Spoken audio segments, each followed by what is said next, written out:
കുരയ്ക്കുന്ന പട്ടി കടിക്കില്ല എന്നൊരു പഴമൊഴി ഇംഗ്ലീഷിലുമുണ്ട് മലയാളത്തിലുമുണ്ട്. ഇംഗ്ലീഷിൽ ബാർക്കിംഗ് ഡോഗ്സ് സെൽഡം ബൈറ്റ് എന്ന് പറയും. മലയാളത്തിൽ കുരയ്ക്കുന്ന പട്ടി കടിക്കില്ല. പക്ഷേ അത് തികച്ചും തെറ്റാണ് എന്ന് നമ്മുടെ അമേരിക്കൻ പ്രസിഡന്റ് ഡൊണാൾഡ് ട്രംപ് തെളിയിച്ചു. പുള്ളി കുരയ്ക്കുകയും ചെയ്യും, കടിക്കുകയും ചെയ്യും. രണ്ട് കലയിലും അദ്വിതീയനാണ്.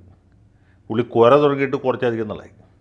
ഇറാൻ്റെ ആണവായുധം ഉടനെ നശിപ്പിക്കണം, ആണവ നിർവ്യാപന കരാർ ഒപ്പിടണം, ഒപ്പിട്ടില്ലെങ്കിൽ പടം പഠിപ്പിക്കും, മൂക്ക് ചെത്തിക്കളയും എന്നൊക്കെ പറഞ്ഞു. അപ്പോൾ നമ്മൾ തമാശയായിരിക്കുന്നു വിചാരിച്ചു. സത്യം പറഞ്ഞാൽ ഇറാനിലെ നേതൃത്വവും തമാശയായിരിക്കുന്നു വിചാരിച്ചു. കാരണം ഈ അമേരിക്കൻ പ്രസിഡൻറ്റിനെ ഒരു കോമാളിയായിട്ട് തമാശക്കാരനെ വിട്ടാണ് ആളുകൾ ഇതുവരെ കണക്കാക്കിയത്. മാത്രമല്ല, പുള്ളി ആദ്യത്തെ തവണ പ്രസിഡൻ്റായ സമയത്ത് ലോകത്ത് സമാധാനം സ്ഥാപിക്കാൻ വേണ്ടി ഒരുപാട് പരിശ്രമം നടത്തിയ ആളാണ്. അദ്ദേഹത്തിൻ്റെ സമയത്ത് പറയത്തക്ക യുദ്ധത്തിലൊന്നും അമേരിക്ക കൊണ്ട് തലവച്ചില്ല. മറിച്ച് സമാധാനത്തിൻ്റെ വക്താവായ ജോ ബൈഡൻ പല സ്ഥലത്തും യുദ്ധത്തിൽ പോയി പെടുകയും ചെയ്തു. മാത്രമല്ല, ബൈഡൻ്റെ സമയത്താണ് അഫ്ഗാനിസ്ഥാനിൽ നിന്ന് അമേരിക്ക നാണം കെട്ട് പിന്മാറിയത്. അപ്പോൾ ഇതൊക്കെ അറിയാവുന്നതുകൊണ്ട് ട്രംപ് ഒരു കാരണവശാലും യുദ്ധത്തിന് പോയില്ല എന്ന് മാത്രമല്ല, സമാധാനം സ്ഥാപിക്കാൻ വേണ്ടി യത്നിക്കും എന്ന് മാത്രമേ നമ്മളൊക്കെ വിചാരിച്ചു. പക്ഷേ അങ്ങനെയല്ല എന്ന് പുള്ളി തെളിയിച്ചു. അമേരിക്കയുടെ താല്പര്യപ്രകാരമാണ് ഇസ്രായേൽ ഇറാനിൽ ആക്രമണം തുടങ്ങിയതെന്നുള്ള കാര്യം വ്യക്തമായിരുന്നു. ഞാൻ തന്നെ നേരത്തെ പറഞ്ഞതാണ്. പക്ഷേ അപ്പോഴും അമേരിക്ക നേരിട്ട് യുദ്ധത്തിൽ ഇടപെട്ട് കളയും എന്ന് നമ്മളാരും വിചാരിച്ചില്ല. ഏറ്റവും കുറഞ്ഞ പക്ഷേ ഞാനെങ്കിലും വിചാരിച്ചില്ല. ഇദ്ദേഹം ഇറാൻകാരോട് സംയമനം പാലിക്കാൻ ടെഹ്റാനിൽ നിന്നും ആണവ കേന്ദ്രങ്ങളിൽ നിന്നൊക്കെ മാറി താമസിക്കാൻ പറഞ്ഞപ്പോഴും മൂപ്പിലാൻ്റെ പല തമാശകളിൽ ഒരു തമാശ മാത്രമായിട്ടേ കണക്കാക്കിയുള്ളൂ. പക്ഷേ അങ്ങനെയല്ല എന്ന് തെളിയിച്ചു. അമേരിക്കയുടെ അത്യന്താധുനിക വിമാനങ്ങൾ ഇറാൻ്റെ ഏറ്റവും പ്രധാനപ്പെട്ട 3 ആണവ കേന്ദ്രങ്ങളിൽ ഗംഭീരമായ കരിമരുന്ന് പ്രയോഗം നടത്തി. അത് ബോംബെന്ന് പറഞ്ഞാൽ 1.5 ബോംബാണ്. ആ ഭൂമി തുരന്ന് കോൺക്രീറ്റ് തകർത്ത് ഭൂഗർഭത്തിലിരിക്കുന്ന ആ ഇറാൻ്റെ ആണവായുധങ്ങൾ വരെ നശിപ്പിക്കാൻ കഴിവുള്ളതാണ്. ഈ മഹാഭാരതത്തിൽ ഇതുപോലൊരു സാധനത്തെപ്പറ്റി പറയുന്നുണ്ട്. യുദ്ധം അവസാനിച്ചതിന് ശേഷം പാണ്ഡവന്മാരിൽ അവസാനിച്ച ആളുകളെയൊക്കെ കൊലപ്പെടുത്തിയതിന് ശേഷം അശ്വത്ഥാമാവ് എന്തോ ഒരു അസ്ത്രം പ്രയോഗിച്ച് അഭിമന്യുവിൻ്റെ ഭാര്യ ഉത്തരയുടെ ഗർഭത്തിലുള്ള കുഞ്ഞിനെ വരെ കൊലപ്പെടുത്തി എന്ന് കേട്ടിട്ടുണ്ട്. ആ സാധനമാണ് അമേരിക്ക ഇപ്പോൾ ഉപയോഗിച്ചിട്ടുള്ളത് എന്ന് വേണമെങ്കിൽ ഏതെങ്കിലും ഹിന്ദുത്വവാദികൾക്ക് പറയാം. അപ്പോൾ അതുപോലത്തെ ഒരു ചെയ്ത്ത് മഹാഭാരതത്തിൽ മാത്രമേ നമ്മൾ ഇതുവരെ കേട്ടിട്ടുള്ളൂ. അമേരിക്കക്കാർക്കും അതിന് കഴിവുണ്ട് എന്നവർ തെളിയിച്ചു.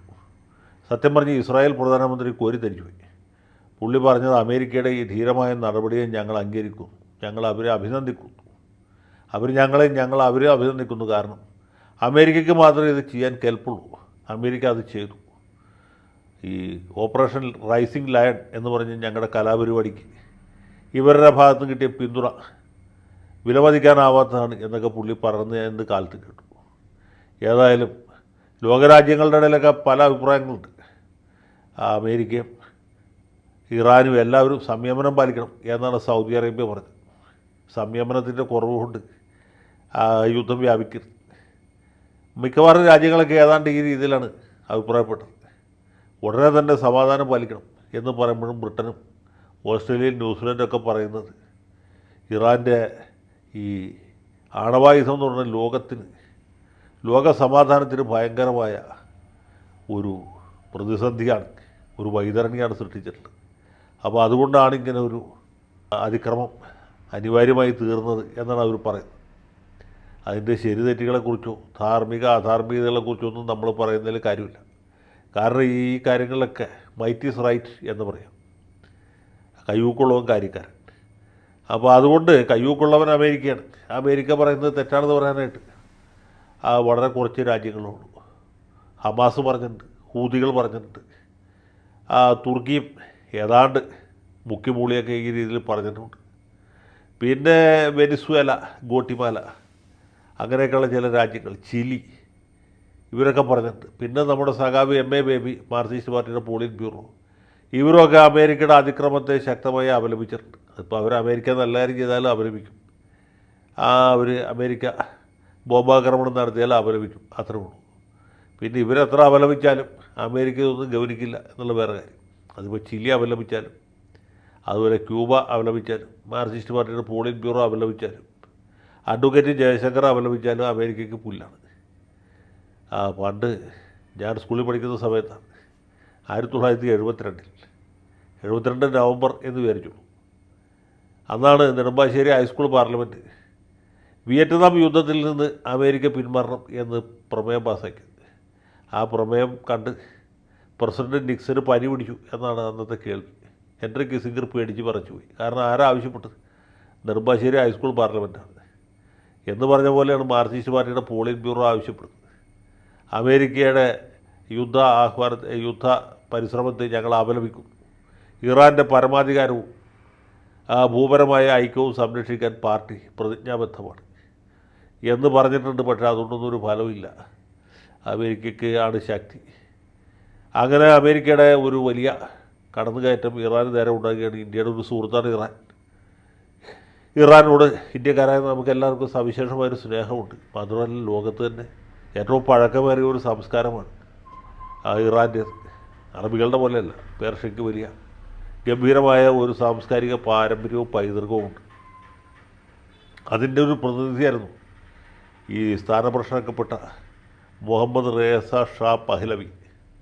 ആ പഹ്ലവിയെ അയത്തുള്ള ഖൊമേനി വന്നപ്പോൾ ഇറാനിൽ നിന്ന് ഓടിക്കുകയും അത് ഈജിപ്തിലേക്കും പിന്നെ സ്വിറ്റ്സർലൻഡിലേക്കും അവിടുന്ന് അമേരിക്കയിലേക്കും പോവുകയും അവിടെ കിടന്ന് മരിക്കുകയാണ് ഉണ്ടായത്.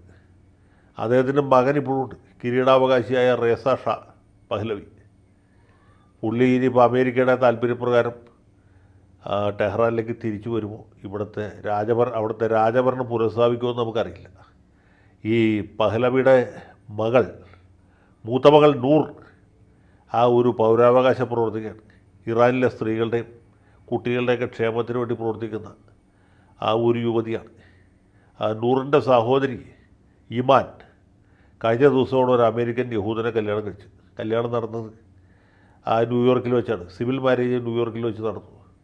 അതിനുശേഷമുള്ള കസ്റ്റമറി മാരേജ് അത് പേർഷ്യൻ യഹൂദ രീതികൾ കലർന്ന ഒരു വിവാഹമായിരുന്നു. അത് പാരീസിലെ പ്രസിദ്ധമായ ആർക്ക് ദ ട്രയംഫിനപ്പുറത്ത് വെച്ച് നടത്തി എന്ന് ഞാൻ കഴിഞ്ഞ ദിവസം യൂട്യൂബിൽ കണ്ടു. അതിൻ്റെ ദൃശ്യങ്ങളും കണ്ടു.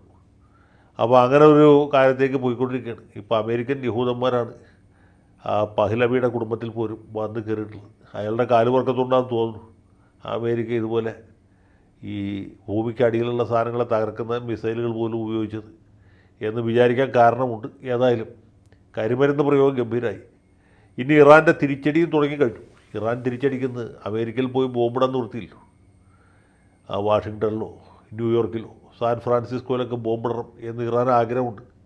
പക്ഷേ അതൊന്നും നടപ്പില്ലാത്തതുകൊണ്ട് അമേരിക്കയുടെ ചില സൈനിക താവളങ്ങൾ പശ്ചിമേഷ്യയിലുണ്ട്, ബഹ്റൈനിലുണ്ട്, സൗദി അറേബ്യയിലുണ്ട്, മറ്റ് പല രാജ്യങ്ങളിലുണ്ട്. അവിടെയൊക്കെ വല്ല ഡ്രോൺ ആക്രമണം നടത്തുകയോ അതിൽ ഏറുപടക്കം പന്നിപ്പടക്കമൊക്കെ ഉപയോഗിച്ച് ആക്രമണം നടത്താനേ പറ്റുള്ളൂ.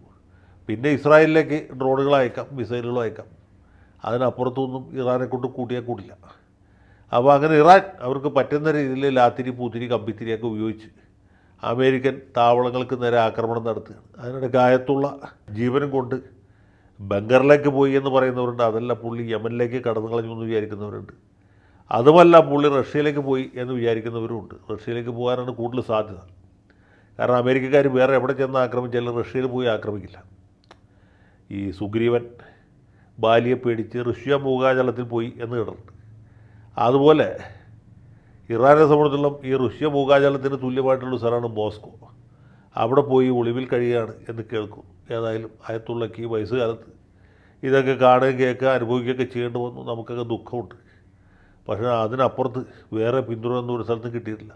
പിന്നെ തുർക്കിയുടെ അല്ലെങ്കിൽ പനാമയുടെ, ചിലിയുടെ, ക്യൂബയുടെ, മാർക്സിസ്റ്റ് കമ്മ്യൂണിസ്റ്റ് പാർട്ടിയുടെ, അപ്പോൾ പിന്നെ ഇന്ത്യൻ യൂണിയൻ മുസ്ലിം ലീഗിൻ്റെ, ജമാഅത്തെ ഇസ്ലാമിയുടെ, മീഡിയ വൺ ചാനലിൻ്റെ മാത്രം പിന്തുണ ഇപ്പോൾ പാവത്തിനുള്ളൂ. ഏതായാലും അദ്ദേഹത്തിന് വയസ്സുകാലത്ത് ഇങ്ങനൊരു ദുർവിധി വന്നതിൽ എനിക്ക് ദുഃഖമുണ്ട്. ആയത്തുള്ളയുടെ ദുഃഖത്തിലും റേസ ഷായുടെ സന്തോഷത്തിലും പങ്കുചേർന്നുകൊണ്ട് ഈ പരിപാടി തൽക്കാലം ഇവിടെ അവസാനിപ്പിക്കുകയാണ്. നിലമ്പൂർ ഉപതെരഞ്ഞെടുപ്പിൻ്റെ വാർത്തകളുമായി നാളെ ഉച്ചയ്ക്ക് 2 മണിക്ക് ശേഷം കാണാം. അപ്പോൾ അതുവരെ ഗുഡ് ബൈ.